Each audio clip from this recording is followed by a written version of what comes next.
Bienvenue à tous, bienvenue dans ce Think Tech Summit organisé par la Tribune depuis Lille. Nous allons parler aujourd'hui de transition écologique et nous allons aussi parler surtout de batterie et du savoir-faire qui est présent dans les Hauts-de-France. Merci à la French Tech et à BNP Paribas d'être partenaires de ce débat. Donc, c'était la grande annonce de septembre dernier. Nous avons appris que la région allait accueillir une Gigafactory dans le cadre de l'Airbus des batteries, ce projet franco-allemand. Automotive Sales Company va donc s'implanter à Douvrin, à côté de Lens, dans le Pas-de-Calais. Donc, on sait que la batterie, aujourd'hui, on découvre que dans sa conception, dans sa durée de vie, mais aussi dans son recyclage, va poser d'immenses défis en matière de transition écologique. Et les Hauts-de-France, on a un savoir-faire et surtout une carte à jouer.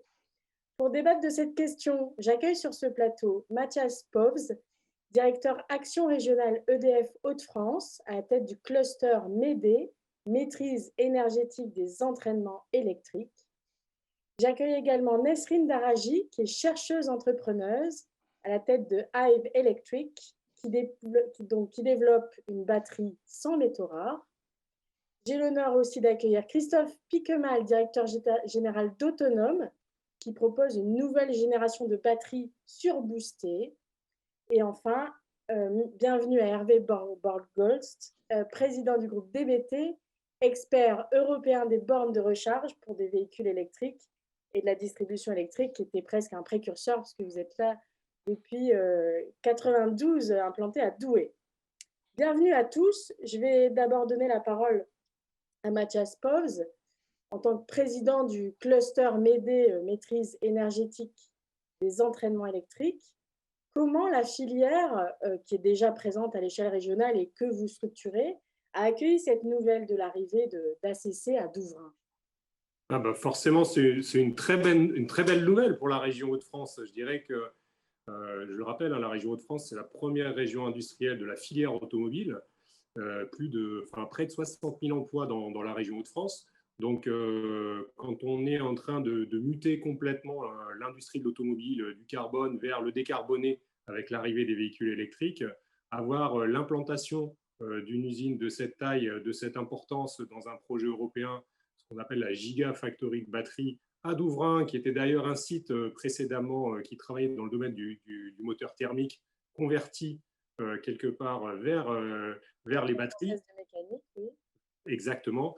Vers le domaine des batteries, c'est forcément une très bonne nouvelle, mais une très bonne nouvelle pour le développement économique, pour les emplois de la région, mais qui ne vient pas de nulle part, puisqu'elle vient aussi reconnaître, vous l'avez dit avec DBT, mais des compétences industrielles et académiques qui sont présentes dans la région de longue date et que le pôle MEDE fédère depuis plus de 10 ans avec des académiques et des laboratoires qui sont reconnus, des industriels qui travaillent dans le domaine.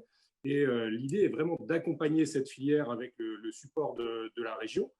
Et au-delà de la mobilité, je dirais que le stockage des batteries va aussi être un élément essentiel de la transition écologique, puisqu'on va aussi avoir des batteries qui vont être stationnaires, voire une gestion intelligente des recharges de véhicules électriques qui vont permettre l'intégration des énergies renouvelables directement dans ce qu'on appelle le mix électrique, c'est-à-dire dans l'usage de l'électricité, et intégrer les énergies renouvelables comme l'éolien et le solaire qui, de par nature, sont intermittentes. Donc, on voit arriver des nouveaux usages, à la fois des nouveaux usages et puis des nouvelles technologies pour permettre ces usages. Alors, justement, en partant de nouvelles technologies, de nouveaux usages, il y a une question qui devient un peu cruciale, c'est l'autonomie de la batterie. Je vais donner la parole à Christophe Piquemal avec Autonome. Vous avez remporté le prix Hauts-de-France La Tribune avec 10 000 startups pour changer le monde. Bravo à vous. Merci. Et on en avait déjà parlé il y a quelques années dans la Tribune. Votre batterie, elle est universelle, elle est non seulement multi-usage, mais elle est aussi surboostée. Donc, il y a beaucoup de personnes qui ont essayé cette technologie. Au départ, personne n'y croyait vraiment. Vous, depuis Aura Technologies à Lille, vous y êtes arrivé. Expliquez-nous un peu l'innovation de votre produit et en quoi ça peut faire avancer cette question de la fameuse autonomie. Alors, en fait, nous nous sommes partis du constat que nos moyens de production allaient rapidement être dépassés par le besoin en énergie. Et donc, on est arrivé à la conclusion qu'il fallait arrêter déjà de gaspiller de l'énergie. Si aujourd'hui on considère la batterie et donc la chaîne d'alimentation ou la chaîne de traction, si on parle de véhicules électriques, on constate qu'il y a énormément de pertes. Ces pertes sont dues à tous les appareils qui gravitent autour de la batterie. Je pense aux chargeurs, je pense aux régulateurs si je suis sur un panneau solaire, mais également aux convertisseurs et à l'onduleur. Donc ces appareils, en moyenne, sont responsables de 30% de pertes, donc une électricité produite pour rien.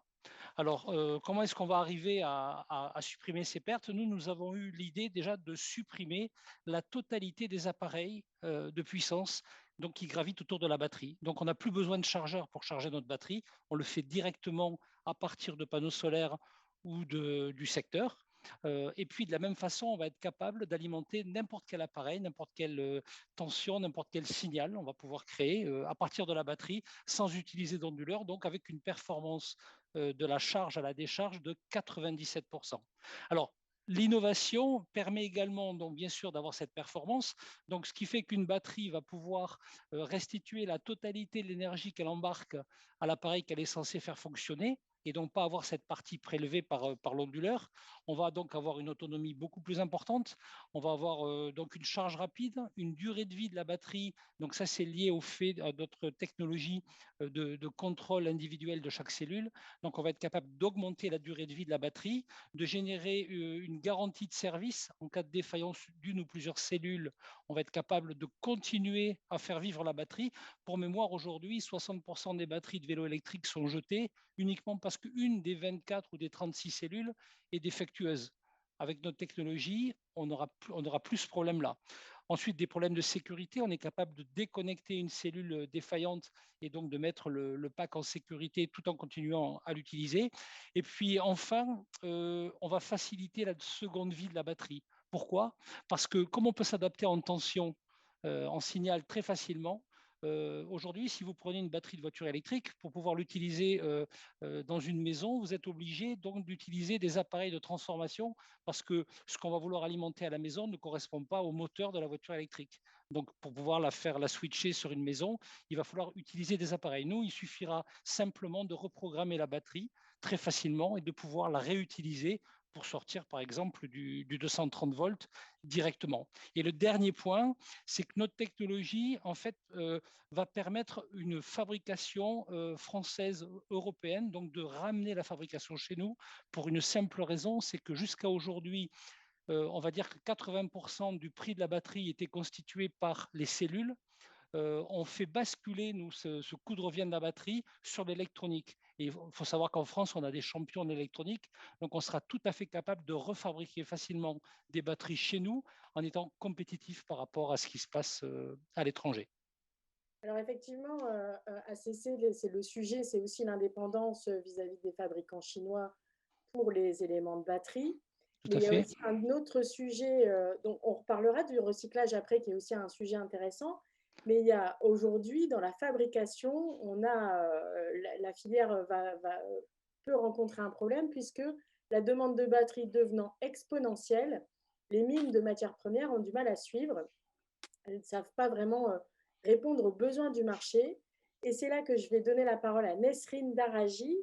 Vous êtes vous êtes docteur Centrale Lille, mais vous êtes surtout chercheuse entrepreneuse. Donc, vous travaillez justement sur une technologie sans métaux rares. Est-ce que vous pouvez nous présenter un petit peu l'objet de vos recherches, s'il vous plaît? Alors, bonjour et merci pour l'invitation. Donc, comme vous l'avez évoqué effectivement dans votre question, parmi les matières indispensables pour la fabrication donc des batteries, on trouve des métaux rares et critiques qui vont se raréfier et continuer à se raréfier compte tenu de la croissance exponentielle de la demande et du segment batterie, donc qui va avoir certainement une influence sur la disponibilité de l'offre. Donc, ce qui explique qu'il y a beaucoup de géants asiatiques et américains aujourd'hui qui la rachètent et investissent dans des usines de raffinage de lithium et des mines de cobalt pour nourrir leur gigafactory. Donc, il y a une dépendance totale de la matière première et ça, c'est compréhensible. Donc, à mon avis, sur les 5-7 prochaines années, donc la production des batteries ne sera pas très freinée. Hein. Cependant, il y a des déficits momentanés C'est ce qu'on a ressenti pendant cette période de Covid, de toute manière, sur plusieurs matières. Et certaines matières cruciales vont être probablement en déficit momentané de plus en plus. Le deuxième point critique dans tout cela, c'est les conséquences environnementales qui sont dramatiques suite à ce minage. Donc, pour ces deux raisons, chez nous, chez Hive Electric, et depuis 5 ans maintenant ou plus, nous travaillons en développant des technos à base des métaux disponibles, recyclables, et très prochainement, on va annoncer des matériaux qui sont recyclés. On les utilise donc au niveau de nos cellules. Nous travaillons également avec un partenaire stratégique sur le recyclage des générations actuelles, donc des batteries, des véhicules électriques. On développe des procédés innovants sur les volets de rebooster des batteries deuxième vie. Ce sera probablement aussi une occasion pour travailler avec Christophe Autonome. Ça, ce sera génial. Aussi, on travaille avec des chercheurs en interne chez nous sur des procédés pour récupérer la matière d'une manière efficace, efficiente. Voilà. Et donc, du coup, quelle est votre technologie, justement, pour ne pas utiliser ces métaux rares? Alors, le métal ion, on utilise pratiquement les mêmes, on utilise l'aluminium, le graphite, le graphène, mais en fait, on maîtrise les procédés de fabrication de ces métaux-là. Donc, il n'y a pas une dépendance, ils sont accessibles, il n'y a pas une dépendance, il y aura pas une dépendance. Il y a des clients qui demandent le développement du lithium fer phosphate, mais ces clients-là, en fait, ils ne sont pas basés en Europe, ils ont leur gisement en interne, donc ils maîtrisent, ils ont de la matière première. Donc oui, on co-développe avec ces clientèles-là ces technos. Bon, donc vous avez plusieurs cordes, plusieurs pistes Oui. à travailler en matière de recherche. S'il y a un autre domaine où la batterie est forcément aussi prisonnière, c'est la question de la recharge. Alors là, je vais m'adresser à l'expert européen, président du groupe DBT. Vous êtes depuis 1992 basé à Douai. Vous avez vu ce marché évoluer. Vous l'avez vu, vous êtes peut-être même arrivé parfois trop tôt par rapport à ce qui se passe aujourd'hui en matière de batterie. Vous commercialisez des bornes de recharge électrique. Vous, quelle est votre vision de comment ce marché a évolué, notamment pour votre domaine, les véhicules électriques et la distribution électrique en général? Votre micro, s'il vous plaît. Faux départ. Merci à tous et surtout merci à vous Gaëtan et à la tribune de nous donner cette tribune. En fait, le fait qu'on ait commencé en 92, c'est maintenant, c'est presque aussi vieux que la Jamais Content, donc je vais pas parler de ça. Je pense que l'ère moderne de la voiture électrique a commencé en 2013 avec la Leaf, voiture de l'année 2013, donc la Leaf de Nissan, et le premier programme d'implantation de chargeurs rapides 50 kW, donc en Europe. Donc ça, c'est pour ça qu'on parle de nous comme d'un leader européen, parce qu'on a été les premiers à le faire. Et à ce jour, on a quand même installé avec Nissan le plus gros réseau de bornes rapides 50 kW du monde. Il n'y a pas d'équivalent, 2500 chargeurs. Donc ça nous donne maintenant un énorme recul. Mais depuis 2013, début du partenariat avec Nissan et le lancement de la première voiture, on en est à 3 générations de voitures. Et donc, pour reprendre votre expression, je pense qu'il vaut mieux être un petit peu en avance que trop en retard. Et nous, notre souci, c'est garder un tout petit peu d'avance dans la mesure où les puissances embarquées dans les voitures sont de plus en plus importantes. Et nous, on doit être totalement neutre parce qu'on doit pouvoir recharger partout. Et on a été les premiers à faire du tri-standard, c'est-à-dire pouvoir recharger à la fois des voitures allemandes, de fabrication allemande, de conception allemande, et des voitures japonaises et des voitures françaises, qui n'avaient pas le même standard de charge. Donc, on a été les premiers à le faire. Ça, visiblement, il y a une guerre de standards aujourd'hui. Je ne dis pas que ce soit neutre par rapport à ça, parce que j'aimerais bien que ce soit des standards universels plutôt qu'un seul standard qui serait le standard allemand qui s'impose. Mais enfin, nous, à partir du moment où notre stratégie, c'est un pléonasme, c'est que la voiture électrique, elle a besoin d'électricité. où que ce soit, et avec une ouverture de marché, si on parle de la voiture électrique, mais on devrait parler des véhicules électriques, parce que aujourd'hui, des marchés qui se développent presque plus vite que celui du véhicule léger, c'est celui du bus, des bus électriques et des camions.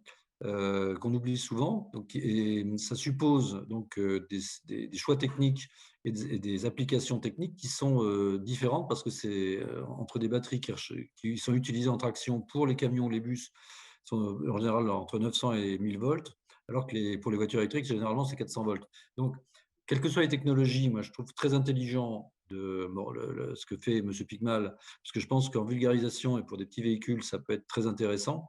Et après, j'aime beaucoup ce que fait Madame Daraghi, dans la mesure où c'est vrai que, même plus que le côté environnemental, quand on voit ce qui se passe en République démocratique du Congo actuellement, donc tous les gisements sont à l'est, donc du côté de Goma, et en fait, maintenant, c'est devenu une terre chinoise.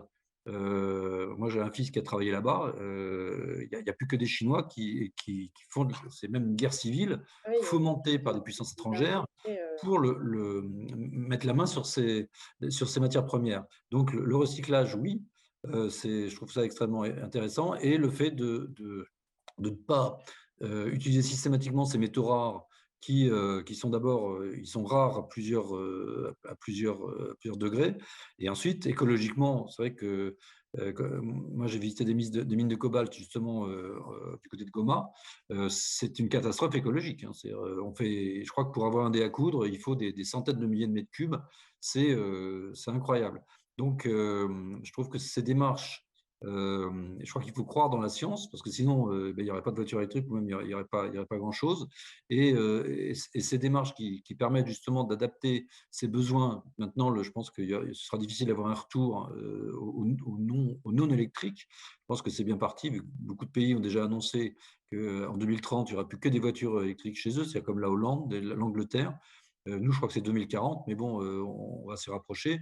Donc, et 2030, c'est demain, quoi. Je reprends les 8 années, je le fais exprès d'ailleurs, entre le lancement de la LIF en 2013 et aujourd'hui, ça fait 8 ans. Dans 8 ans, on sera en 2029, donc ce sera un an avant l'arrêt complet de la commercialisation des véhicules thermiques dans pratiquement les 3/4 des pays européens. Donc, c'est en ce sens-là qu'il faut s'y préparer. Effectivement, donc du coup, la demande va là devenir vraiment croissante. Et si on parle de transition écologique, vous en avez tous parlé un petit peu, la question du recyclage, la question de la durée de vie de la batterie, la question aussi de la fin de vie de la batterie. C'est un problème qu'on aborde encore aujourd'hui du bout des lèvres parce qu'on n'est pas encore confronté à d'immenses volumes. On en est finalement, je pense, qu'au début de la vague. Mathias Povs, c'est justement un des sujets sur lequel vous travaillez au sein de votre pôle MEDE. Vous en êtes où par rapport à cette question? Qu'est-ce qui se fait justement dans la région? Justement, vous l'avez dit, on a parlé de l'usage premier pour la mobilité décarbonée des batteries, mais là, il y a vraiment une question donc à la fois de seconde vie des batteries. Et d'ailleurs, dans la région, très concrètement, il y a un projet d'ampleur qui avait été annoncé par le groupe Renault, par l'usine de Douai, d'utilisation pour en faire une batterie stationnaire pour apporter des services systèmes. Mais il y a aussi des réflexions pour l'utiliser dans l'habitat, notamment pour gérer les principes d'autoconsommation, c'est-à-dire de production d'électricité photovoltaïque sur place et d'utilisation dans des logements, par exemple. D'ailleurs, très concrètement, on a un projet ici dans la région, à Lille, où le pôle MEDE travaille avec un bailleur social qui s'appelle Partenor, avec Enedis, avec EDF, avec également les arts et métiers, le projet s'appelle Groupé, c'est-à-dire comment faire fonctionner un système en autoconsommation qui est couplé à des usages bien entendus par les habitants et également couplé à une recharge intelligente de véhicules des véhicules électriques qui sont en autopartage. Donc on voit bien cette logique, c'est aussi une logique de durée de vie des batteries. Et donc il faut savoir les piloter, donc c'est vraiment un enjeu pour le pôle MEDE. Donc quelques exemples.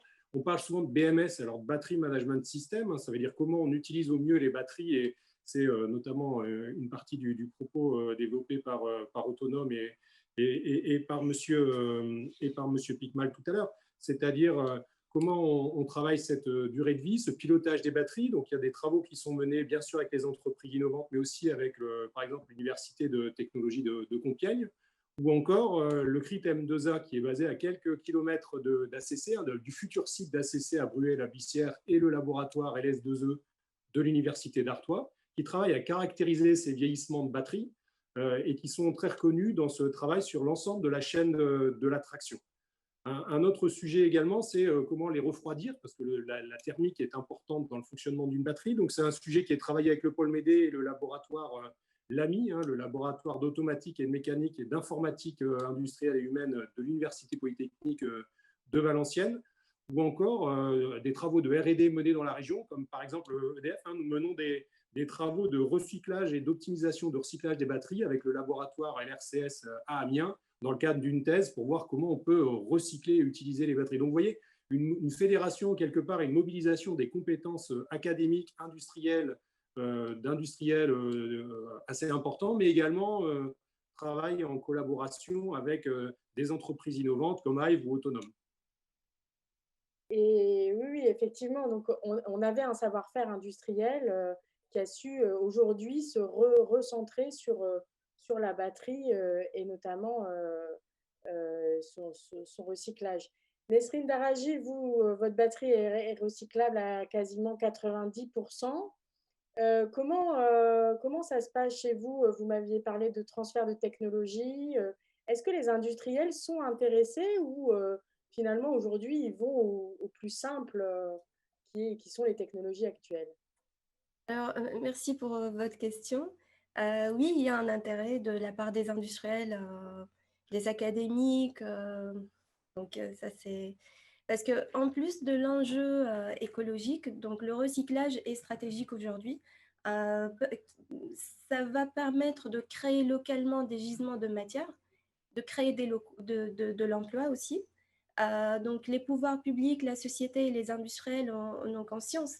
D'ailleurs, nous travaillons avec et nous collaborons avec plusieurs d'entre eux en France et à l'international. Donc, Hive Electric, si on peut dire, c'est le maillon de la chaîne de valeur entre la recherche fondamentale et disons,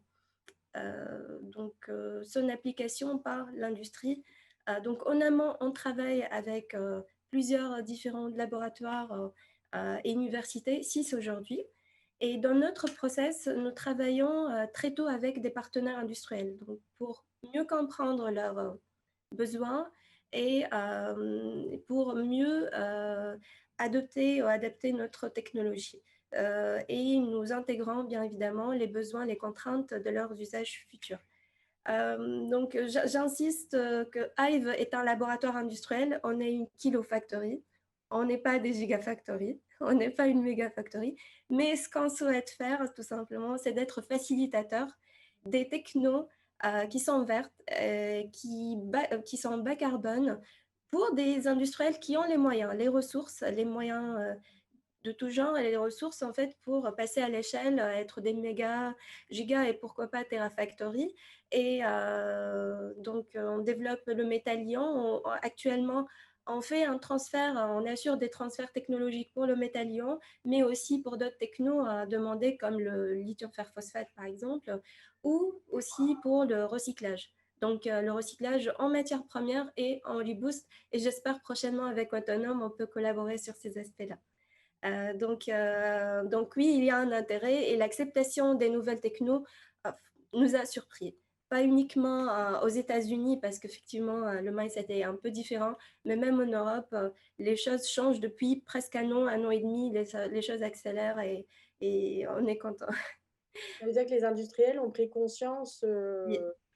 de cette donnée environnementale et de Exactement. l'importance de la transition écologique. Alors après, il y a tout un contexte législatif et réglementaire, mais effectivement, Christophe Piquemal, vous étiez au CES de Las Vegas, justement, où vous avez remporté un prix.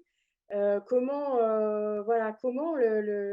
les projets, les industriels, en tout cas vos interlocuteurs, accueillent le projet, puisque vous, l'objectif, c'est aussi d'industrialiser un petit peu cette batterie. Comment c'est accueilli face à des projets américains, chinois? Comment vous vous placez sur l'échiquier mondial? Alors, tout à fait, bien sûr, notre ambition, c'est d'industrialiser. D'ailleurs, c'est ce qu'on est en train de faire avec un premier produit qu'on a présenté donc, au CES en 2019. À l'époque, c'était un peu une promesse. On annonçait qu'on allait pouvoir supprimer tous ces appareils de puissance et donc de rendre la batterie performante. Donc, on a eu énormément d'intérêt de la part de sociétés, je sais pas, des gens comme Honda. Au Japon, on a eu beaucoup d'intérêt. On a même eu toutes les équipes d'EDF, les gens de chez Total, enfin voilà, donc, beaucoup de monde. En 2020, on est revenu avec un produit fonctionnel. Et là, on a revu les mêmes personnes avec lesquelles on est d'ailleurs tout en relation aujourd'hui. Et je dirais que la concurrence que l'on voit arriver sur notre technologie, elle est aujourd'hui européenne. On n'a pas vu de choses similaires aux US et on n'a pas vu de choses similaires en Asie. Donc on peut dire que pour une fois, ça reste encore au stade de l'Europe. On a déjà réalisé pas mal de chiffres d'affaires cette année et qu'on a une belle roadmap et des belles perspectives. On a besoin de pouvoir avancer avec des grands donneurs d'ordre pour pouvoir vulgariser rapidement cette techno qui nous paraît indispensable puisque pour un coût de revient qui, au final, sur la durée de vie d'utilisation de la batterie, on est 20% moins cher que les technologies traditionnelles. 20% quand on est français, hein, si on est allemand, avec le coût de l'énergie en Allemagne, on est 25% moins cher. Donc, on a vraiment des arguments pour pouvoir imposer cette techno partout dans le monde. On a d'ailleurs déposé des brevets sur cette techno très récemment et on espère pouvoir avancer. Mais oui, le CES a été une très belle vitrine pour nous et ça reste un des salons les plus intéressants puisque par rapport à beaucoup de salons, les gens qu'on a rencontrés, on les suit toujours aujourd'hui et ils nous suivent toujours aujourd'hui et ce n'est pas juste des salons où on se promène pour voir ce qui se passe. Non, c'est des salons où on va espérer pouvoir travailler. Voilà, ils sont dans l'efficacité, Tout à les fait. Américains, ils sont dans le Et, business. malheureusement, cette année, on était en virtuel. D'ailleurs, on n'a pas participé, nous, au virtuel, parce que ça reste un salon de contact aussi. Puis on avait besoin d'être en contact, plus que… Oui, et effectivement, si vous avez été repéré et si vous avez fait l'objet d'attention, Oui. c'est très bien pour vous. Et donc, je vais passer la parole à Hervé Borgols. Vous avez une actualité puisque vous venez de lever 200 millions d'euros pour de nouveaux services sur de la mobilité électrique. Voilà, vous êtes un petit peu malmené par la bourse ces derniers temps, mais vous allez nous expliquer quels sont ces nouveaux projets et comment, du coup, vous diversifiez dans le contexte international. Toujours avec le micro. Oui, merci pour ça. C'est vrai que l'actualité nous rattrape, mais nous, on a fait une introduction en bourse il y a 5 ans, et c'est vrai que là, on a eu tort d'avoir eu raison trop tôt, parce qu'en fait, ensuite, on a quand même pris le départ de Carlos Ghosn un peu dans la figure. Enfin bon, ça, c'est du passé. Et en fait, nous, ce qui m'a fait décider de me donner des moyens quand même assez exceptionnels, c'est-à-dire 200 millions, c'est beaucoup et c'est pas beaucoup. Quand on voit le plan pour les autoroutes de 100 millions du gouvernement, bon, nous, on peut faire 2 fois ça. Un de nos concurrents, Fastned, donc étranger, financé par l'Europe et des Hollandais, a levé 150 millions. Carrefour envisage de dépenser 120 millions pour installer des bornes chez eux. Donc, si on n'a pas les moyens de ces ambitions au niveau européen, avec un code EVI, ça ne sert à rien. Et on a la chance, nous, de pouvoir, grâce à notre introduction en bourse, faire ça. Après, bon, pour la bourse, il n'y a que lorsqu'on sort qu'on sait si on a gagné ou si on a perdu. Nous, notre ambition aujourd'hui, on l'a affiché, c'est d'avoir un cours de l'ordre de 5 à 6 euros d'ici 5 ans, ce qui est complètement faisable compte tenu des moyens que l'on a, et sachant que si on a besoin du double, ben on pourra utiliser le double. On va faire pour ça, donc nous, on avait déjà renforcé notre implantation industrielle à Douai sur la partie purement industrielle, donc la fabrication de bornes, ce qu'on fait depuis 30 ans maintenant. Enfin, les bornes rapides, on en fait depuis 8 ans. Donc, on a doublé la surface de de l'usine. Donc, c'est dédié uniquement aux bornes rapides. Quelques coffrets, mais enfin, tout le monde fait du coffret, donc c'est pas là-dessus que nous, on va se battre. On a déposé un dossier de financement au niveau de la BPI pour faire un laboratoire de test qui sera… ce sera le 3e en France. Il y en a un à Aix-en-Provence avec SAP qui fait du test sur justement les batteries et nouvelles voitures. Il y en a un au Renardière, donc que Mathias connaît bien, donc sur des laboratoires de test. Donc nous, on aura un laboratoire de test qui a d'ailleurs été testé au CNAM, donc par un partenariat dans le cadre de MEDE, où on a une borne rapide qui est en fait en pratiquement libre service et avec tous les moyens du laboratoire et du EP pour justement regarder ce qui se passe dans la batterie, ce qui se passe dans la voiture. Donc ça, c'est au niveau du Nord. Et bon, je remercie Mathias de nous avoir vraiment soutenus dans ce projet. Et donc ça, c'est pour DBT. Ensuite, on monte un fonds d'investissement, c'est-à-dire qu'il va y avoir beaucoup d'opportunités de rachat de start-up. Il y a déjà une personne autour de cette table avec qui on a discuté depuis hier. Donc, bon, c'est avec Nesrine. Voilà, dans la mesure où moi, le projet me semble intéressant et bon, à nouveau, si on discute pas entre gens de la même région, ben, il faut qu'on fasse autre chose. Mais il y a sûrement d'autres opportunités. Et ensuite, je parlais de Fastned ou d'Allego ou Unity, qui sont partis, alors eux, très tôt, grâce aux Allemands, d'ailleurs, parce que c'est pour imposer la norme allemande.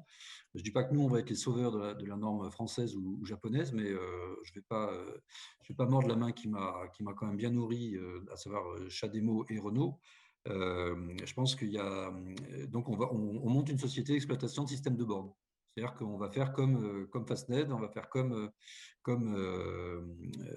Allego, etc., tous ces gens-là, sachant que la grosse différence entre eux et nous, c'est que nous, on a la technologie, parce qu'on a… fabriqué, et là, vous proposez… Voilà, donc il y a un maillon que n'ont pas les autres, ils se fournissent chez d'autres, malheureusement pas chez nous. Enfin, vendre la technologie française à des Allemands, ça a toujours été très compliqué.